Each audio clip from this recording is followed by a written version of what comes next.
Okay, welcome back after lunch. It's a pleasure to see so many people here again.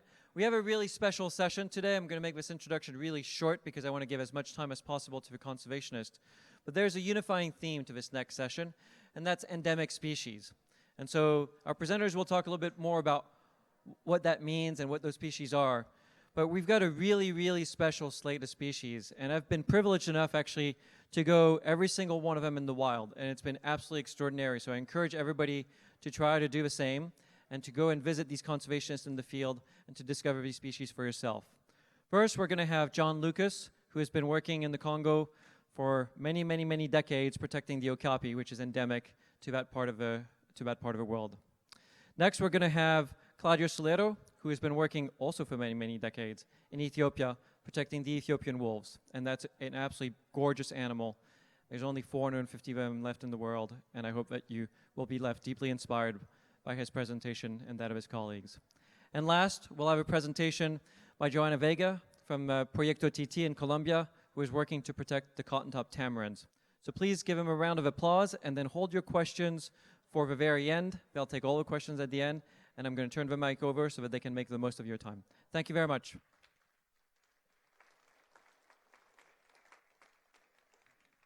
Good afternoon, everyone. Thank you so much for coming. First of all, how many people here know what an endemic species is? Please raise your hand. How many don't? What a smart crowd. This is a great crowd. So I'm going to tell you a little bit what endemic species, just a vague definition, but it's a relative term because you could have a fish that lives in the cave in Kentucky be an endemic species, or a species of kangaroo in Australia on a continent be endemic species. But the most specific term that's used generally around the world is in a nation's border, within a nation. So an example would be the mountain gorilla, which numbers just over 1,000 animals, but it's not an endemic because it's found in 3 countries, Rwanda, Uganda, Democratic Republic of Congo. But its close relative, the Grauer's gorilla, which numbers over 3,000, is an endemic species. And you see the range map, and this is exactly why. It's only found in Democratic Republic of Congo, but the mountain gorilla is found in 3 countries here. So it's really not the population, the endangerment, it's in the borders of where a country is found. Lions, for instance, are a non-endemic species. They're found in many countries. Elephants are found in many countries. They wouldn't be considered endemic. So talking about endemic species, the Okapi fits the definition. You see its range only in Democratic Republic of Congo. But the most important thing about endemics, and the other people tell you, is the challenge is they only allow within the borders. You have to deal with the civic, social, economic, and political environment of that country at all costs. If things get too hot for you, you can't leave. You can't go to another country and work on Okapi or Ethiopian wolves or cotton-top tamarins. You have to stay there. So you learn to be resilient, you learn to be tough, and you just go with the flow because you have to stay within the borders of that country and the ups and downs of that society and that government. So the Okapi is one of those. The Democratic Republic is really a remarkable country for endemics. There's 446 endemic species. The bonobo, the Congo peafowl, the only pheasant on the African continent. This is the fishin genet. I've seen this animal once. It lives in the rivers and streams of Congo and catches fish. It's more mammal species in the Congo than any other place in Africa. There's lots of lizards, lots of amphibians, insects, and plants. There are so many. But the point is, in really noteworthy endemics like Okapi and the other species we're talking about today, they're usually endangered. They're focal points for protecting biodiversity. They're national or regional emblems and act as flagship species for immense biological value in certain areas. So the Okapi fits all of these, but the Okapi even adds on top of that the mystery of how it came to be discovered in Western science. This is a set of leggings that came into the hands of Harry Johnson, the governor of Uganda, in 1900 from the Congo.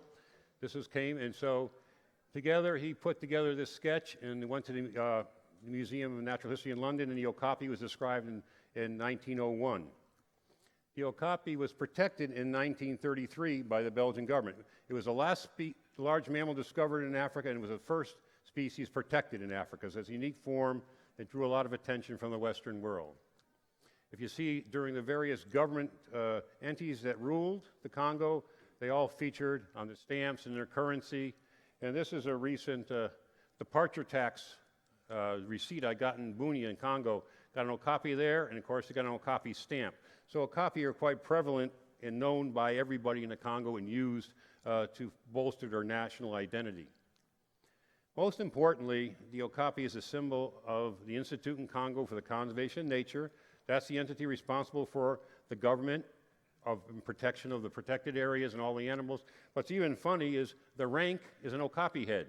This would be a bar. You got an Okapi, and I think a little strange to have Okapi heads, but the Okapi heads, whether you're a lieutenant or a captain of the guard, so it's very, very unusual.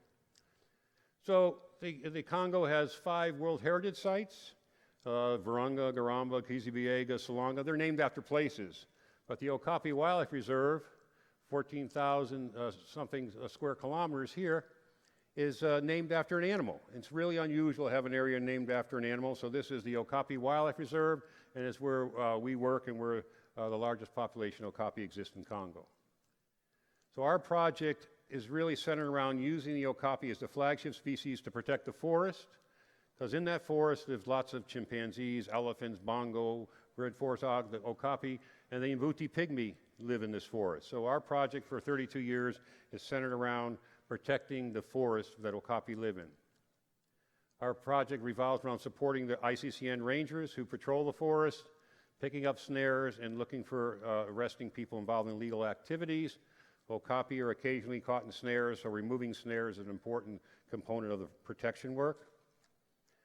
The reserve is a reserve where people are allowed to use certain resources. There's about 50,000 people living in and around this reserve, so dealing with the human impact and the human use of the resources is critical to our project. The roads are pretty atrocious. Our education team has to travel these roads all the time to get to different villages you see all around the reserve. And our goal is to reach every school kid at least twice a year, about 37,000 school kids in the general area around the reserve. And we work with the kids because this is really the first people we're trying to reach. They know Okapi, they know what Okapi is. We just have to encourage them to make it a priority in how they make decisions in the future. Another part of our program is agroforestry. We grow trees, reforest areas, and help farmers produce food. We have 5 tree nurseries around the reserve.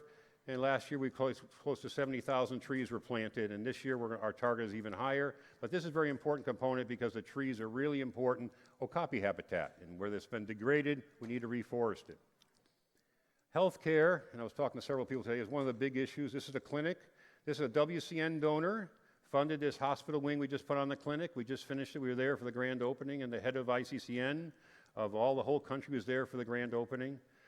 We have a little special building in the back for the Mbuti pygmies, and I've always sworn I'm never standing up to take a picture with a pygmy again, so I always sit down.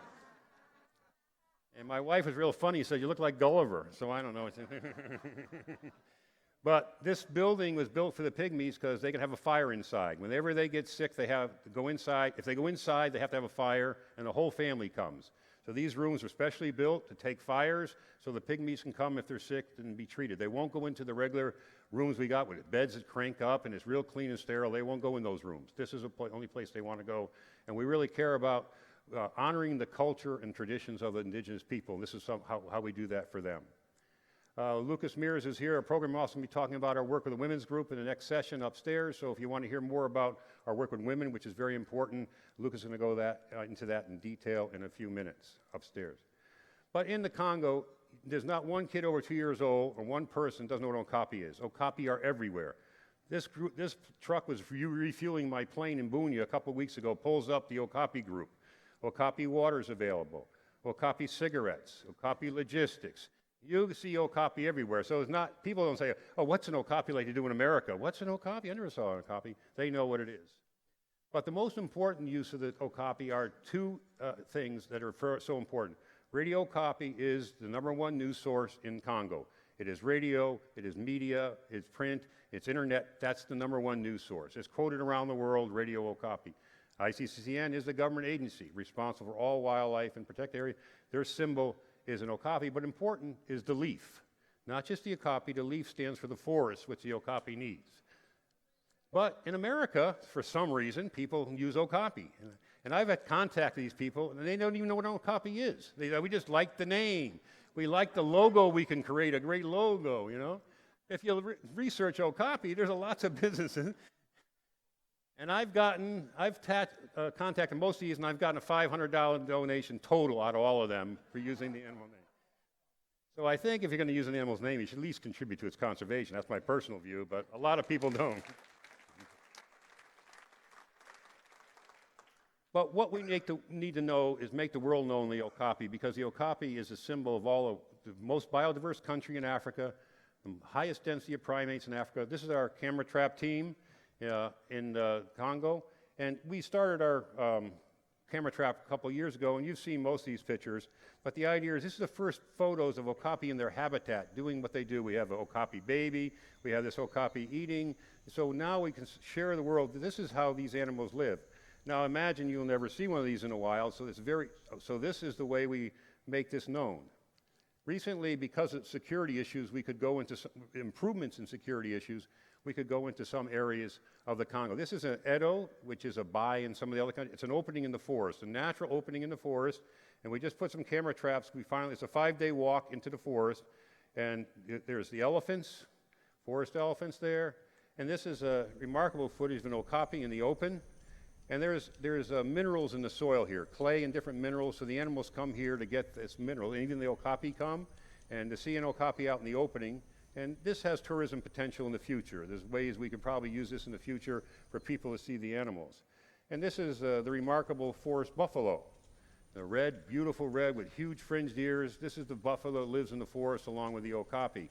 And it's a phenomenal animal, but it's very difficult to see. And then even the elephants are coming. And what I was telling people that the elephants weren't nervous. If your elephants are being poached and hunted, they're very nervous when they get into the open. These elephants were relaxing, they're getting into the water hole, they play in the mud. We have other videos of them doing different things with the babies. So this area, there's really no hunting or poaching going on. It's a very high value place for wildlife, so we're very happy with getting some of this footage. But really our message givers and our ambassadors to all of you and most of the world is the Okapi and zoos. We have a great relationship with zoos. That's where you can see an Okapi and really see them. This is at Disney's Animal Kingdom, one of our great partners. But this is 85% of the zoos that house Okapi contribute to Okapi conservation, which is great and really remarkable for this partnership. More than that, they put Okapi front and center in the institution. The Sacramento Zoo here, it does a great job with that. Just give them a shout out. They really promote Okapi. If we get a chance to want to see them, you should go over to the Sacramento Zoo. But also all these zoos around the world support our project. But one way we really do this is a few years ago, we created World Okapi Day on October 18th. And people ask me why we chose that day. Well, first of all, we wanted to have the Okapi in northern zoos be able to be out for people could see them. And second, there wasn't another animal day. There's an animal day every day of the year. We were lucky on October 18th. It was not an animal day. So we didn't bump anybody. I didn't want to bump anybody or compete with anybody. So that was the best way to do it. But this program is celebrated in zoos in the United States, but mainly we celebrate this in the Congo. We just want to make this animal, who is their national animal, front and center in the kids' minds. So we have this day, we have T-shirts, there's a parade, all the these are all the taxi drivers wear T-shirts. We have races, boys and girls races, and the winners get their school fees paid for a year, which they're really proud of. The teachers nominate the kids that can run because they're really trying hard. And then we have women's soccer games, we have big soccer game, there's a big parade. Last year we reached about 15,000 people, and this year we hope to reach about 20,000 people on this day all around the reserve and really get them to value Okapi. And they really do. They have backpacks at Okapi, they have the shirts, they really value it. And it's being celebrated in Japan, and Columbus Zoo, I think it's in Dallas and Columbus Zoo celebrate, but mainly it's the kids and the people in Congo that benefit because the Okapi, the day is all about Okapi. You can't help but get the message. Our educators are out there mixing and talking with people, so it's very important. This day is, Lukas has done a great job organized, but we have a great education team. Right now they're going to, because it's next Friday, right, Lukas, Friday? Yeah. Next Friday is the 18th. So they will be going out now, bringing all the supplies. We had over 1,000 T-shirts made in Kampala in Uganda. Had to bring them in. We have our backpacks. We have everything else. And the money, and we have a lot of zoos and other institutions sponsoring each village. So the money is paid for to give this. So it's really a real special day. Our goal here is in the future that these people will want the Okapi to exist. And if they want the Okapi to exist, elephants will exist, chimpanzees will exist, bongo will exist, forest hogs, millions of species of insects will exist because Okapi require an intact, functioning tropical forest that's not under duress to survive. If they're surviving, so many things are surviving. That's the goal of us. If we use this flag, this is the national animal of the people of the Congo, and this says, protect the Okapi, the pride of DRC. We want this, and if you go into Kinshasa, any place, they all understand this, and they support our promotion of this animal. So at the end of the day, we want every kid to know what an Okapi is and to value, because everything else on this animal poster lives with Okapi. And then this is a ranger who did this painting of the Okapi here. We want every adult to say there is some value in having this animal here. And we are a small team, but we're very active and very effective in the Congo, and your support makes all of our work possible. And I want to thank you all for supporting us and coming out and hearing about this. But endemic species are important to realize that you can create a national fervor for a species that translates into conservation across a large landscape that's so important. And other speakers will do the same thing. But the challenge is, and we work with these, if things get really tough, you really have to stick it out. You really have to have guile, because there's no other country or other place you can go if you really care about Okapi. And our team really does care, and I thank you for caring. So with that, I'm going to conclude and pass it on to the Ethiopian Wolf Conservation Project with Claudio, and we'll take some questions at the end. I'll answer any of your questions then, or I'll be here afterwards. Thank you so much.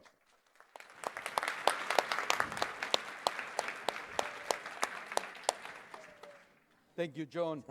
In conservation, we take the long-term view, and I want to remember our experiences from the last 30 years. And for the last 17 years of those, we've been benefiting from the support we get from WCN of many of you. So thank you, and this is a celebration for your dedication to our work. And I want to share some ideas about the future we see for Ethiopian wolves and how you can help us with that. The first thing I want to do is just to share a normal day in our life in the field, which is also a reminder for me for that I love and enjoy so much. So we'll be out very early in the morning, and we're going to very soon encounter the wolves that'll be curled up in the open, having spent the night there. And after some greetings, they will take off and engage in a patrol of the territories, just to make sure that they can keep control on the best real estate and keep some of the neighboring competitors at bay. Some of them will quickly return to their den to support the litter of the main breeding female that is just tending to one of the pups.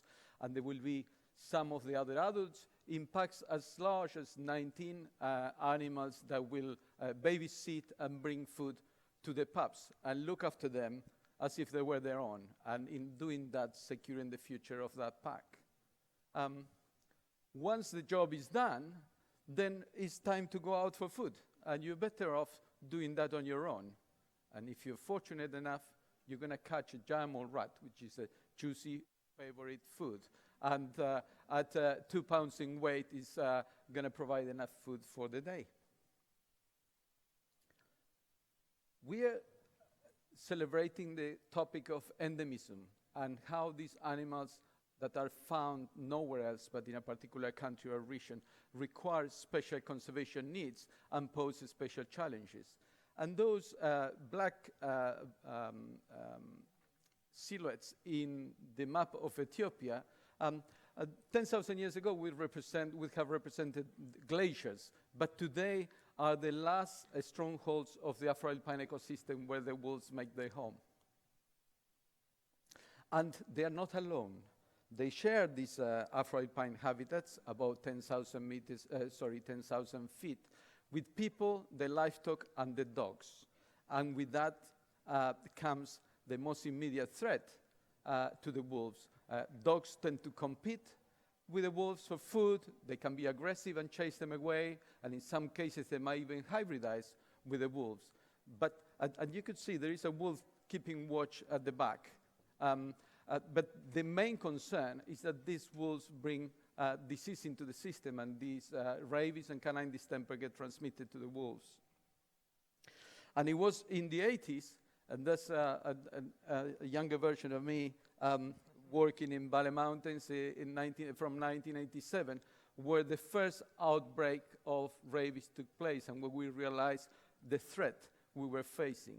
I'm celebrating the passing of time and how things change. In the mid-90s, Jorgelina joined me in Ethiopia. Our daughter Pampa was born as an early millennial child. And 10 days ago, she left the house and went to university. So things do change, but other things stay the same. And from a very small team, it was a team of 2 in the early days. Now there's more than 60 people working for the project. This dates back a few years. Nowadays, it's less likely that we are able to come all together because our team works across 6 different sites in Ethiopia. But some people here are gathering during a management training course that we ran recently represent some of our most senior staff that started working with us so many years ago, and they're acquiring increasing responsibilities with the project.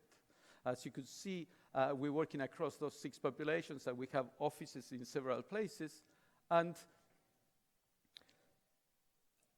this is an example of some of the work we are doing to address the challenges brought about by disease. We can see here people preparing oral baits that we're going to deliver to the wolves to protect them from rabies. And you could see how we track using camera traps the wolves coming to the baits and picking up those baits and self-vaccinating themselves. Time passes and things change, but other things stay the same. And this is the very same community, or one of the same communities I started working with in the 80s. And it's through that long-term view to conservation that you can start instilling some change and engendering the trust for the work we do that brings hopes for the future. And that future can be secure only if we deliver protection to the functioning system, so we can deliver a fully protected ecosystem that is good for wildlife, but also for the people that lives next to wildlife. And I want to introduce you a very special friend of mine from the RC Mountains, Dr. Girma Eshete. Please come over.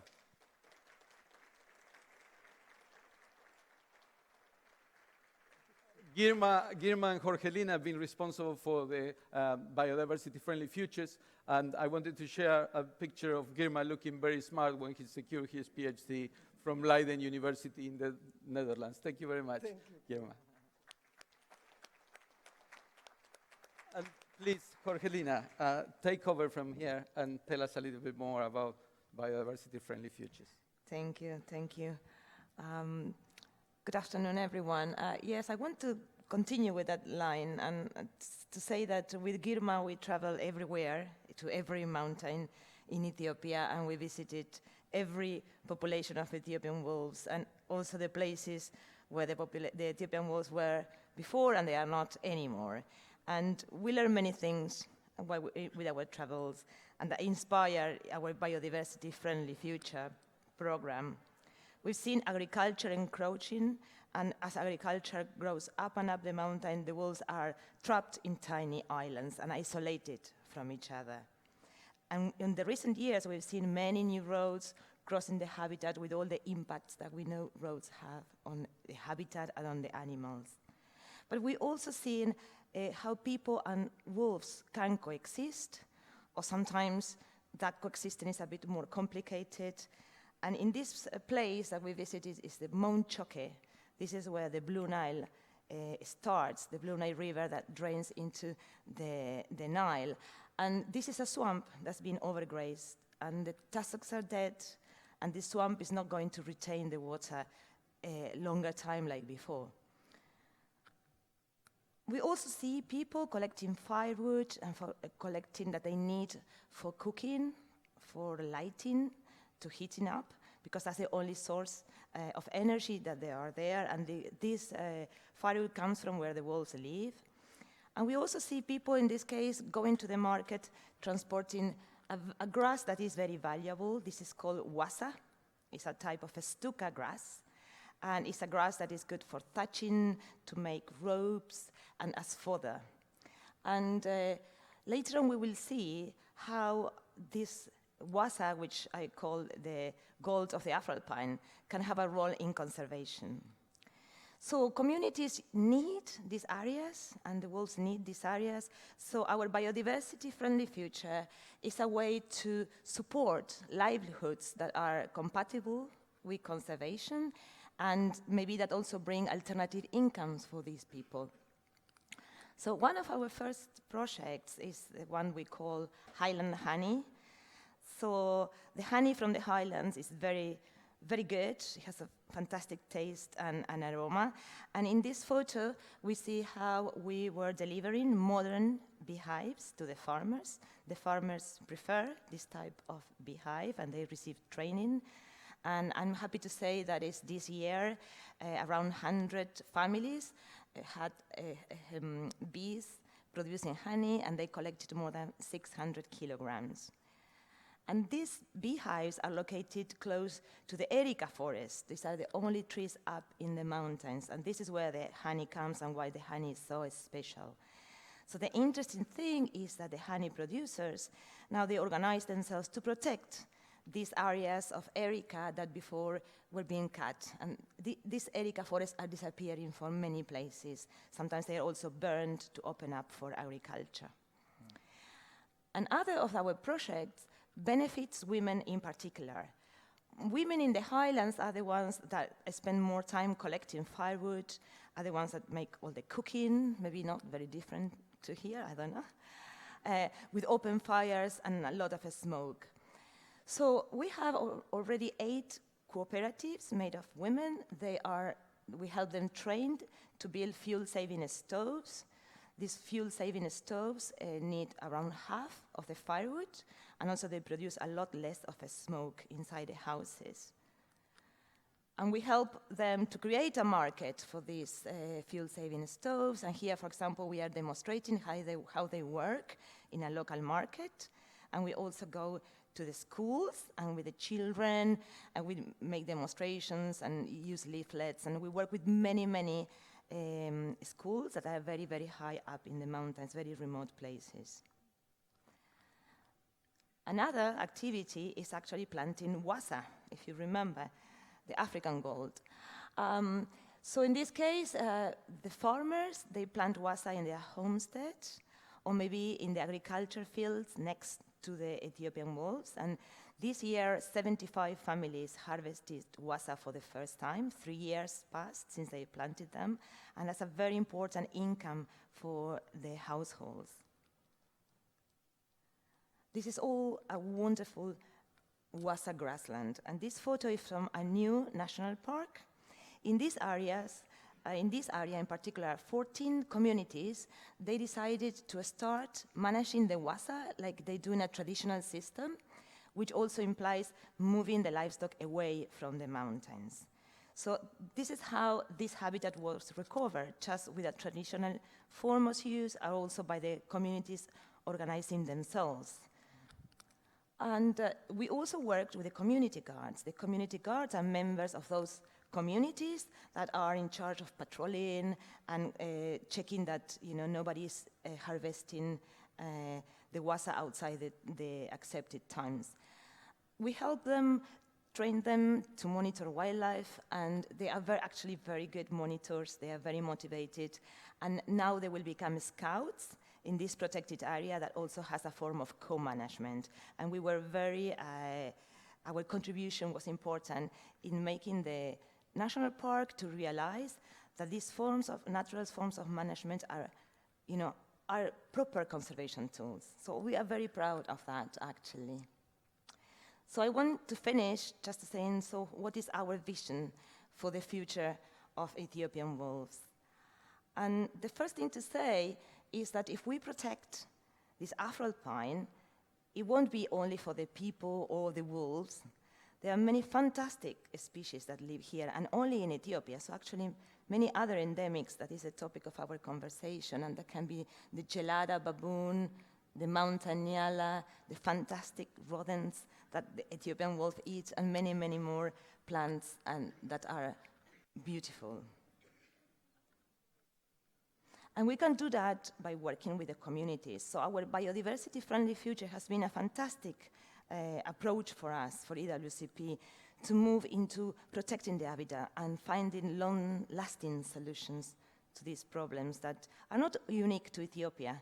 Probably you will hear similar situations from all the other conservationists talking to you here in the Expo. So what about the problem of the diseases? It's also a problem for people.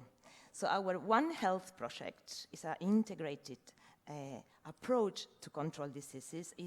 Includes capacity building and awareness and vaccinating the domestic dogs that bring the disease and vaccinating the wolves. And as Claudio said earlier on, we are now starting an oral vaccination of Ethiopian wolves that will cover the whole country. And it took many years to get to that point, so we are very happy about that. And planting wasa might be the key to restore the habitat for the wolves. So we want to scale up, and we will try to do this in the places where it's most needed. And in the places where the wolves are gone, we want to bring the wolf back. And that is a long-term vision, but it's getting closer all the time. And for that, we may need to understand the Afro-Alpine ecosystem as a whole, with all these components. And we are developing sophisticated models with some scientists that are experts in rewilding, and so we can answer questions like, how is it going to change the system if we introduce an Ethiopian wolf? So we are really excited about the future, and we want to say thank you because many of you here have helped us to get where we are now.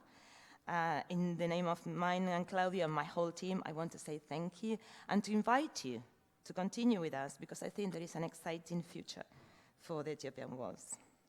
Thanks.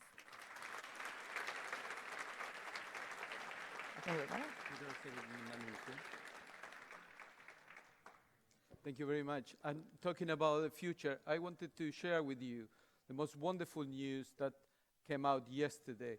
The Prime Minister Abiy Ahmed of Ethiopia has been awarded the Nobel Prize for Peace.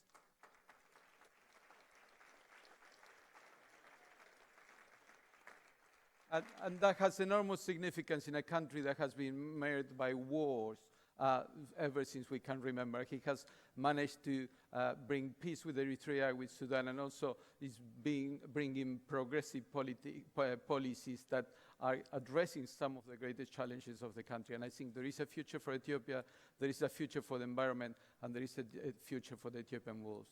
So we are looking forward to a bright future. Thank you.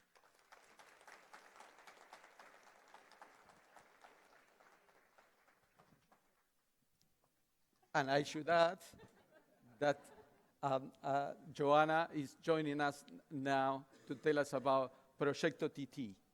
Over to you, Johanna. Thank you.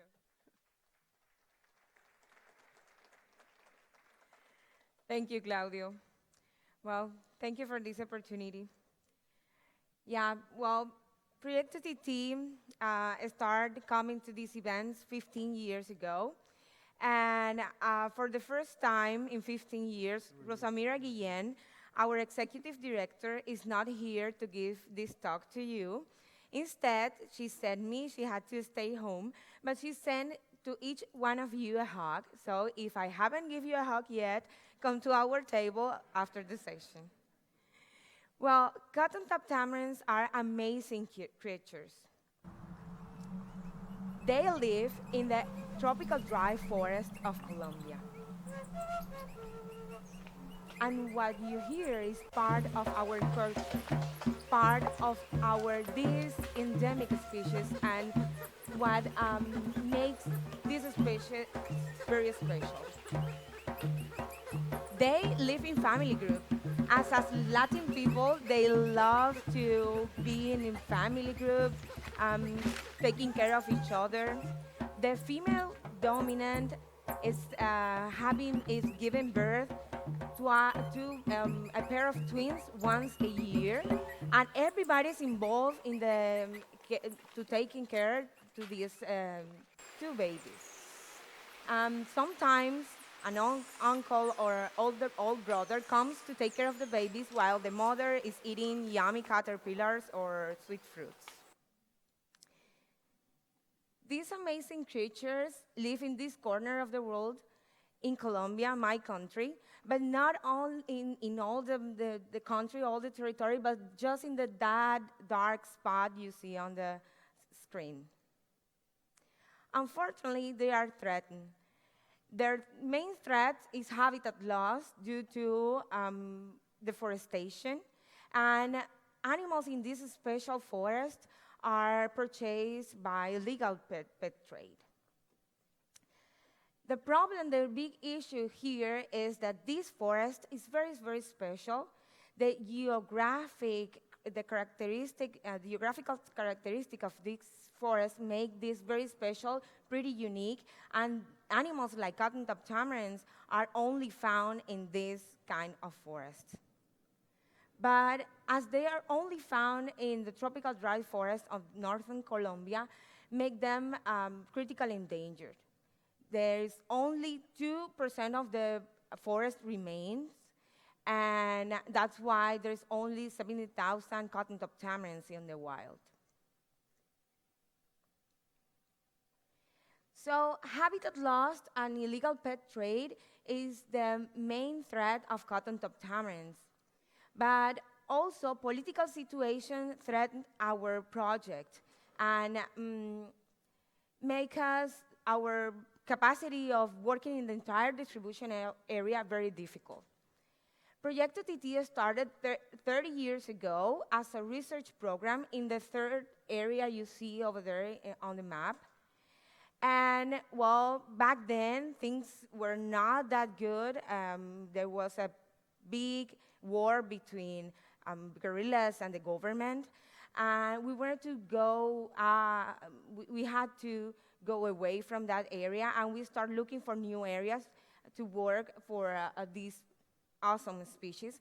So we ended in the first area you see over there on the map, and we were working there for 18 years.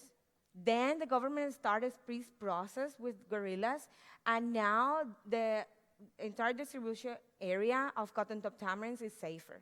So 4 years ago, we started working in the second area in San Juan, Nepomuceno, and there we have learned a lot about how to keep growing our efforts of conservation.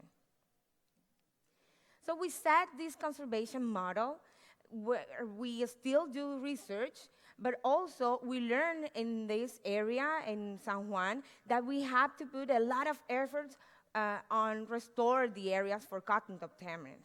So research and restoration program is the base of our work, but also we are working with kids and people in the community to secure the future of this territory. We do education programs, but also we are working with women and farmers in sustainable development projects for them.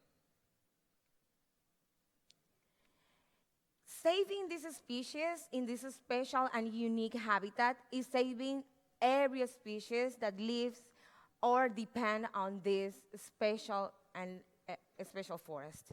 But not only I am talking about animals or flora, I'm talking about people too. People that depends on this forest to survive need to learn how to live in harmony in the long term with this amazing creature and this pretty unique nature. So this is how San Juan Nepomuceno looks, and this is where we are building our restoration program. And today we want to present you this program to allows you to know more. I'm sure all of you, most of you knows about our eco mochilas. Maybe some of you have one, and this is a very special project, but the restoration program is something that we want you to know this year. When we moved to San Juan, we found this, that in this area there is a big national park. The green circle you see over there is a national park. As you can see, there is it's not all the part is not in green, that means the wide space you see there is cattle ranching. And the reason there is a lot of cattle ranching and agriculture inside the park is because the town you see on a side of the park. There's a lot of people there, and they need to take resources from the forest in order to survive. So when we get there, we decided to make something about it. So we developed two strategies for saving the forest. One of them is, of course, purchasing the cattle ranches as much as we can. We purchase land, and then we restored it. But we found that we can't just buy everything, right? So we start working with our neighbors in restoring areas in their own land. And the reason they want to do this is because these farmers, our neighbors, they had to move from their land 15, 20 years ago due to the war. Now they came back, but they don't have any money to invest in their land, or they are in an elderly age and they don't want or have enough energy to work hard on the land. They don't have any sons that wants to do that either. So we buy the land of those who can work in their land, and those who are working in there, we set conservation agreements. We give them tools, seeds, and capacity so they can work in their land. And in exchange, these farmers allow us to build corridors, and we do this together. Corridors to connect the forest with other isolated patches of forest. Recently, we bought the land you see in red. We bought that just this year, and as you can see, most of the area is in white. That means it's totally devastated by cattle ranching and non-sustainable agriculture practices. This is how it looks right now. So we are eager to start restoring this land, and we think it's possible. We know how to do it, but of course, we can't do it by ourselves without your help. That's why we need 12,000 trees to start restoring this piece of land. These 12,000 trees are going to help us to start the restoration process, because it's a long process. As you can see, it's very devastated, but it's possible. So we have this campaign, $1, 1 tree, and if you want to join us, besides the hug, you can go to the table and donate some trees for this campaign.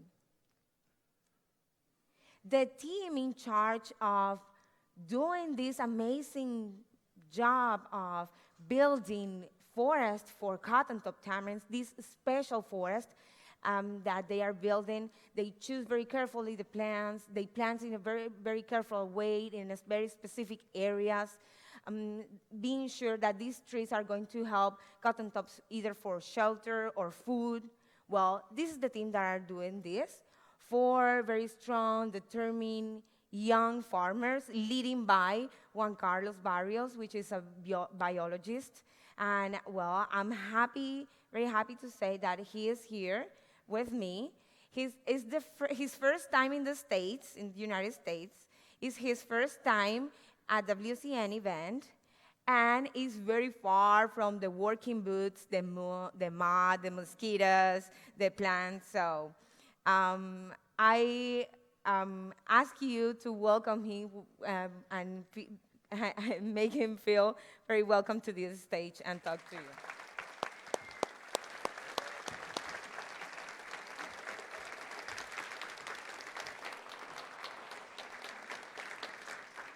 Well, thank you, Johanna, for that welcome, and thank you also to all of you. I'm very happy to be here. As Johanna said, it's my first time. I'm enjoying everything and learning a lot. Let's tell you more about our restoration program and how it works, how we do on the field, and how all the things done on that. As Johanna said, this is my team. There are 4 guys from San Juan Nepomuceno. I am also from there, or my family is up there also. And we work 24/7, just growing the trees that we need to back up our program. Also monitor the one that we already planned on 2017 and 2018. And also do all the planting process with the community, which is a huge work. So we're very proud of them, and because of their commitment with all this cause. So, but let me go back in time a little bit. This is a really special place in San Juan. When I was a little kid, my dad just to bring me to this special spot with my mom and also my brothers. And we spent all day long there just swimming in that natural pool and just walking on the forest. I believe that this gives me the strength and also the decision to become a biologist and try to protect all the biodiversity that we have in Colombia. And so I'm very thankful with my father to do that for me. Now, this special place is under protection, is also inside of the Proyecto Tití Reserve back in San Juan. So that's also amazing. I'm working every day to protect that. Here's my dad. He do the same with me, and now he's doing it with my little kids. I also have twins like the cotton tops tamarins. And they are just learning from him everything that I did before also. I see this picture. I only can think in give to my kids all the things that I learned before, and also try to give them the idea to protect all the things that we have back in Colombia. This is the first process of our restoration program. As you know, we need a lot of trees, maybe per year 40,000 trees. So if we need those trees, we also need the seeds. So it's a huge work collecting those seeds. All the Proyecto team doing it every day in our reserve and also in the corridor that we already planted. And also my kids in the park in San Juan, in the backyard, are doing their thing. They collect the seed that they see in the floor and give it to me to take it to the nursery. So, and they are just 3 years old, okay? We took all those seeds to the nursery, the tree nursery that we had in our reserve, and grow them and propagate them. Just to, after that, take them out to the field. I'm proud to say that we don't use any chemical additional that the ones that we found in the nature doing this process. All the operation in our nursery is organical, so that's really amazing, and we're getting a huge success on that. This picture was taken just 1 month again to the previous one, so you see the results on that. We really take care of those plants, because this is the base of all restoration program. So we manage all the trees over there. It depends on the species. We got a period of time to get them in the right height, just to be ready to go out on the field. And that's how we do it. Once all the trees are ready to be planted, we call in the community. They come with those burritos. You see here, Pedro is just hugging the burrito. He's another part of the family up there in San Juan. And they go to the nursery and then go back to the restoration areas, and they do it a lot. So every burrito can carry just 40 plants, and we're planting 40,000. So you can imagine all the work that we do on that. The community support everything over there, and we're really grateful also with that. Once all the trees are on the field, we start to plant them, also using the help of the community. So all the Proyecto Tití team is there, just looking that everything is doing it and is being doing it in the right way, and the people just help us to accomplish all the tasks. Then after that, we have also a plan to monitor all the trees that we plant. So after we plant them, we spend 3 years just following them outside, just taking care of them also, taking the measure, how they grow, how they fit in time, and maybe if they have a sickness or something like that. Well, that's the only way of monitoring the trees that can we guarantee that the forest is growing for the cotton tops and everything.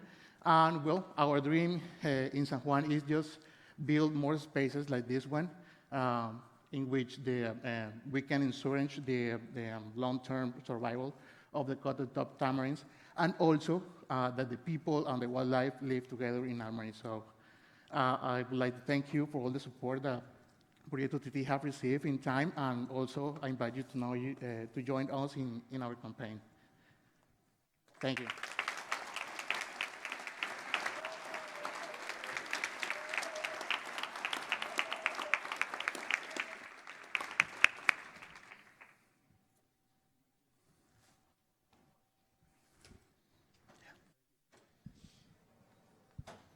You live? Thank you so much, everyone from the different projects presenting on endemic species and the unique challenges, some commonalities, but unique challenges in all sites. So we're willing to take some questions now, and if you have a particular person you'd like to direct a question, please shout it out so we can move this along. We have about 8 to 10 minutes for questions, so please, anybody have any questions? This is to the Ethiopia wolf people. I was wondering, do you also vaccinate for distemper along with rabies? Thank you.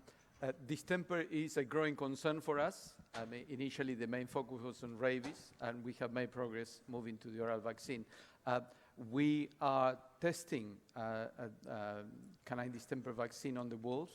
We've been engaging in a trial for quite some time, but we have yet to get permission from government to roll out the vaccine. And some of the problem lies with the fact that there is a background presence of canine distemper in the system. So the animals have been exposed to the disease somehow. So when you're looking at the effectiveness of the vaccine, so we vaccinate, and then we recapture these animals, we extract blood and test for antibody titers. The existence of a background presence of antibodies makes it difficult for us to demonstrate the effectiveness of the vaccine. So we are in that process. We're putting lots of pressure on government to be allowed to roll out a vaccination program for distemper. One more question over here. This question is for Juan Carlos and Proyecto Tití, my favorite. Well, they're all my favorite projects. It's real simple.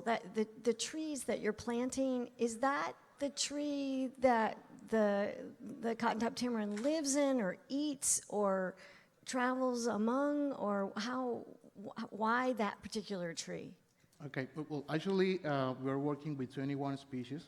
They're all different, and they all bring support to the cotton tops. With 4 of them are just for shelter, and the other one is for food. So right now, we're just waiting to have the all age for all the trees that we already planted. We're monitoring them, and the ones that we planted in 2017, we got trees already on 6 meters high, so it's going to be awesome to have them give them fruit in a few years.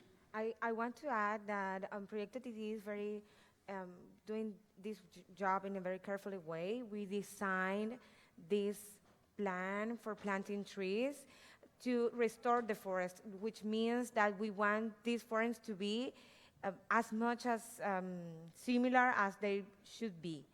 So that's why we plant a lot of different species. Great. Hi.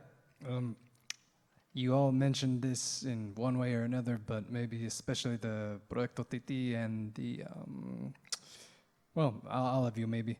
I'm wondering what the effect of armed conflict has been for the presence of threats to the target species you're trying to protect. Like I can imagine a guerrilla group, for example, people might not want to move in there for agriculture or deforestation, but maybe with the war going on, they were just shooting everything and it's worse. So Yeah, definitely war give us another kind of dynamic inside the communities and different kind of impacts in nature and in species like this. In some areas, having this presence of guerrillas is sometimes we can say good for nature because people don't want to go into the forest to take out wood or take out animals because guerrillas are in there, so nature is preserved. But that is not the future we want for people. People need to survive too. People are, are part of the environment too. So what we want to do is that everybody lives in peace and in harmony all together. So we are happy to be able to come back to these areas where red zones or war areas before and help to that relationship and to help in this peace process. Do you want to add? Yeah, I'd just like to add the most impacting factor in armed conflict is displacement of people. Yeah. When you displace people, they can't undergo their normal food growing, shelter, and they go to new areas, and a lot of times in areas they don't really know how to grow food or how to live in that environment. They cause a lot of devastation. So to avoid the armed conflict, people move and get out of the way because this is very dangerous to their life and there's thing. And that's what, if by decreasing armed conflict, you really diminish the impact on the environment. There is some temporary protection of wildlife with armed conflict because less people can operate, but the overarching effect would be displacement of people that just cause havoc because they really don't have a way to normally live their lifestyle and plan their planting and plan their education for children. So they do desperate people do desperate things, and that's what we want to try to avoid. So reducing armed conflict is the #1 concern that we have in the Congo, actually. Yeah. More questions? All right. All right, thank you so much for coming. We'll be up here. If you have any private art tables, come see us there. Thank you.